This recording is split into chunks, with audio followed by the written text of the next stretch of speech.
Fala aí, meus amigos, como é que vocês estão? Tudo na paz? Conta pra mim como é que tá a carteira de investimentos em 2021. Fala pra mim como é que tá, ganhando do Ibovespa, mas perdendo de lavada pro CDI, perdendo pros dois. Fala pra mim como é que tá. Nossa Senhora do Longo Prazo, que abençoe a carteira de todos nós e livrai-nos da vontade de ser mão de alface. Amém. Mas vamos pro vídeo aqui, né? Como receber renda passiva a partir de uma carteira de fundos imobiliários. R$1.000 por mês de rendimentos pingando na nossa conta, todos os meses. Aproveita e já deixa aí nos comentários os fundos imobiliários da carteira de vocês, sobre quais ativos vocês querem que eu grave vídeo aqui, os mais pedidos eu sempre gravo.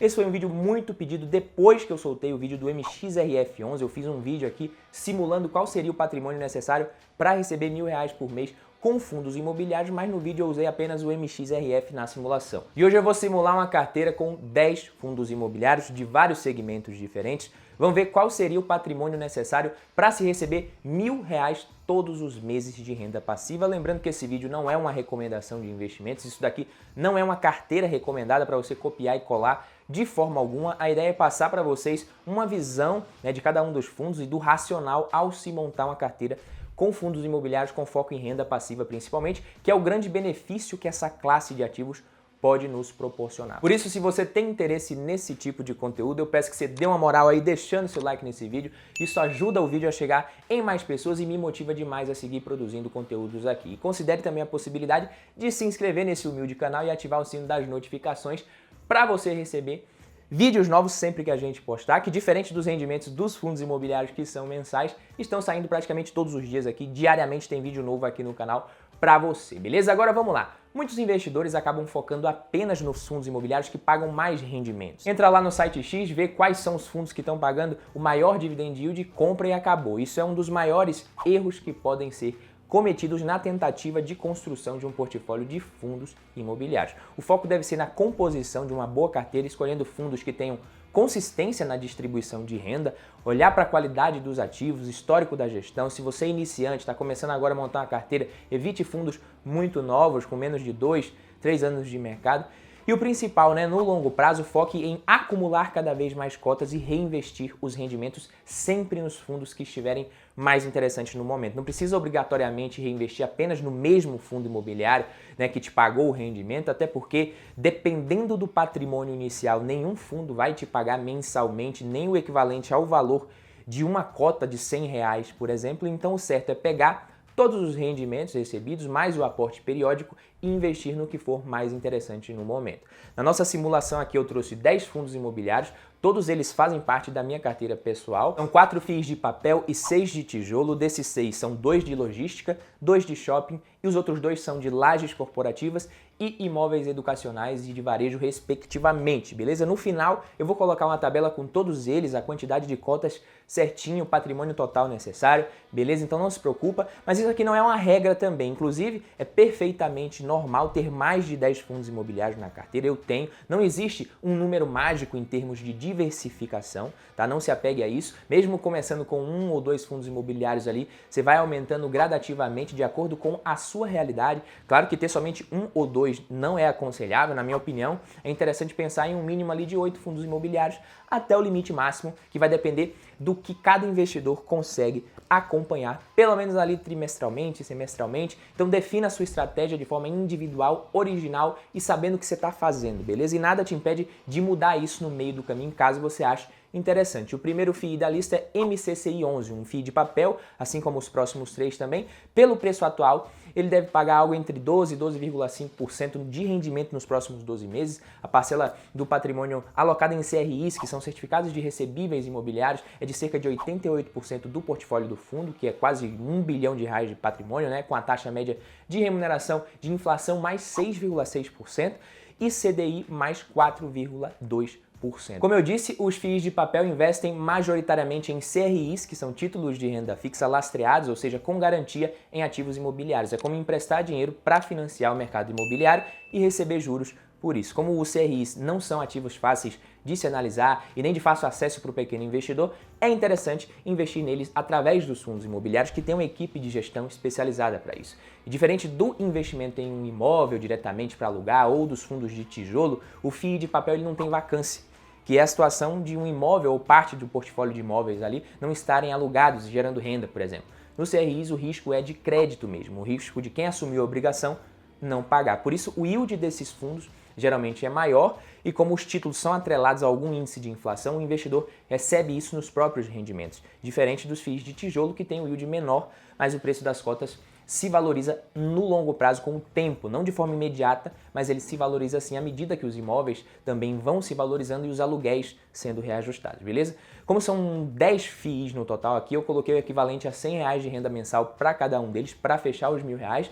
Para isso a gente precisaria de 95 cotas do MCCI 11, na sequência o RECRE 11, que é outro FII de papel, o fundo foi lançado em 2017, hoje ele conta com mais de 110 mil cotistas, um patrimônio quase de 2 bilhões. Nesse momento o fundo visa captar 550 milhões ao preço total de R$ 98 por cota, isso pode chegar a 660 milhões também. O fundo tem um portfólio de 87% em 73 CRIs, 13% em caixa, 0,5% em outros fundos imobiliários, deve pagar entre 12% e 12,5% e para os R$100 a gente precisaria de praticamente a mesma coisa, um total de 94 cotas. Na sequência, IRDM11 é um fundo que eu gosto bastante, são raros os FIIs que conseguem ter tanta consistência como ele. Vou pedir para o editor jogar na tela para a gente o gráfico em que fica evidente essa consistência que o IRDM11 teve um retorno muito acima de 100% do CDI e do IPCA mais 6% também em vermelho. O foco deles é o investimento em CRIs, como eu disse, atualmente 60% da carteira do fundo está alocada em CRIs, mais de 30% do portfólio em outros fundos imobiliários, com um pouco mais de 8% em caixa. Como o fundo deve pagar entre 11% e 11,5%, isso dá 96 cotas necessárias para receber o equivalente a R$100 por mês. Na sequência, DEVA11. Esse fundo ele é muito comentado pelo Adelmo Bernardi, que é um inscrito aqui muito fiel aqui do canal e gosta muito desse FII. Ele sempre comenta, sempre interage aqui nos comentários. Então essa é para você, Adelmo. O DEVA11 é um fundo mais agressivo, que vem pagando um bom yield. O objetivo deles é o mesmo dos anteriores, obter rendimentos com aplicações em ativos financeiros com lastro imobiliário, principalmente os CRIs, os certificados de recebíveis imobiliários. Na última distribuição pagou R$ 1,45 por cota, isso dá 1,48% ao mês, é muita coisa mesmo, desde o IPO já é 16%, é um fundo novo com início em 2020, então quem é iniciante é bom dar uma estudada a mais nesse fundo, mas anualizando isso já dá mais de 19% ao ano, né, pelo preço atual da cota, tem praticamente 90% do portfólio em CRIs e o restante em fundos imobiliários bem diversificados geograficamente. O fundo anunciou a 5ª emissão de cotas visando captar quase 300 milhões ao preço de R$ 100,32. É um fundo high yield mesmo e bem novo, como eu falei, pode ser uma boa opção para dar uma apimentada nos rendimentos e apesar de ser muito novo, a gestão vem provando que consegue fazer um trabalho muito bom, diga-se de passagem. Além disso, eles vêm crescendo, fazendo alocações de forma rápida e eficiente.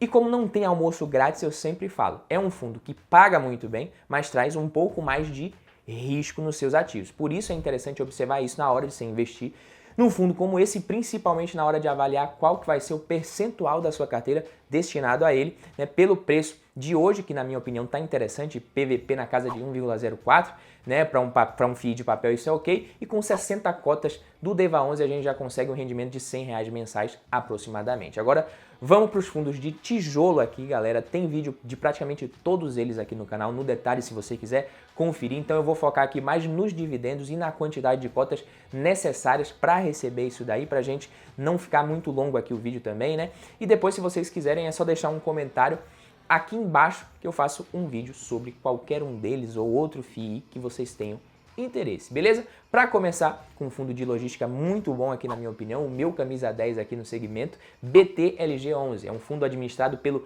BTG, tem quase 130 mil cotistas ou mais, se eu não me engano, 92% da área bruta locável está no estado de São Paulo, um portfólio realmente com muitos galpões de ótima qualidade, muito bons, deve pagar cerca de 8,5% nos próximos 12 meses, então para fechar os R$100, 134 cotas pelo preço de hoje. Lembrando que diferente dos FIIs de papel, meus amigos, o fundo de tijolo ele não paga inflação direto no rendimento, mas como ele tem imóveis dentro, ele já paga um yield real, entre aspas, entende? A dinâmica é um pouco diferente e por isso o yield menor nos FIIs de tijolo, mas é importante ter uma carteira diversificada e no final eu vou te explicar porquê de tudo isso. O próximo é XPLG11, outro FII de logística da XP, vem pagando cerca de 62 centavos por cota, a previsão é de que o fundo pague cerca de 8% nos próximos 12 meses e pelo preço atual da cota que a gente tem, precisaríamos de 148 cotas de XPLG.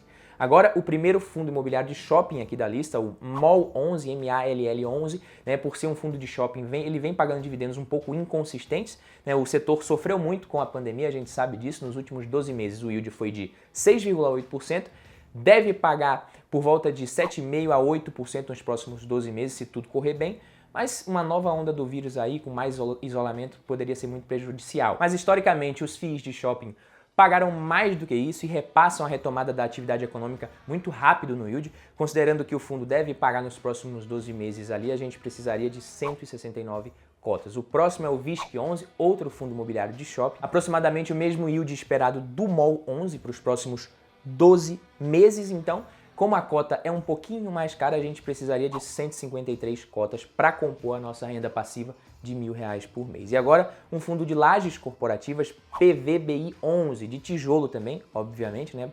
Pagou 7,2% de dividendos nos últimos 12 meses e deve pagar entre 8% e 8,5% nos próximos 12 meses. Por isso, a gente precisaria de 165 cotas desse fundo. E o HGRU, nosso próximo da lista aqui, é um fundo que possui imóveis de varejo e educacionais, o CSHG Renda Urbana. Pagou 7,7% nos últimos 12 meses, deve pagar cerca de 8% também nos próximos 12 meses. Para a nossa simulação aqui, a gente precisaria de 134 cotas para receber os R$100 por mês desse fundo. Agora eu vou colocar na tela aí para vocês a tabela completa com o número de cotas e os proventos de cada um deles. O patrimônio total necessário seria de R$125.871. Lembrando, meus amigos, e essa parte do vídeo aqui é muito importante, os FIIs de tijolo, eles já pagam um yield real, ou seja, no longo prazo, o seu patrimônio, o seu rendimento, eles tendem a ser reajustados pela inflação. Não que isso vá acontecer todo mês, não é assim a dinâmica. Já nos FIIs de papel é diferente. Os FIIs de papel recebem amortização, juros e também a correção monetária, né, que nada mais é do que o reajuste inflacionário ali. E eles distribuem juros e correção monetária nos rendimentos. Por isso os FIIs de papel distribuem mais. Mas isso não quer dizer que no longo prazo é uma escolha melhor, não tem nada a ver. Na verdade, você precisa reinvestir nos FIIs de papel pelo menos a parcela equivalente à inflação para manter o poder de compra no longo prazo da sua renda. Então, se você almeja uma renda de R$1.000 por mês e o seu portfólio é composto também por FIIs de papel, por exemplo, o ideal é você buscar um fluxo maior do que esse para que você possa seguir reinvestindo pelo menos a parte da inflação e manter o poder de compra da sua renda reajustado. Reinvestir em novas cotas dos seus fundos, pelo menos aquela parte da correção monetária que os FIIs de papel estão pagando. Beleza, meus amigos? Esse foi o vídeo de hoje, espero que você tenha gostado. Se você gostou, não esqueça de deixar o like e se inscrever aqui que eu vejo você no próximo vídeo. E assiste esse aqui que tá aparecendo aqui no cantinho da tela também. Valeu, papai, tamo junto!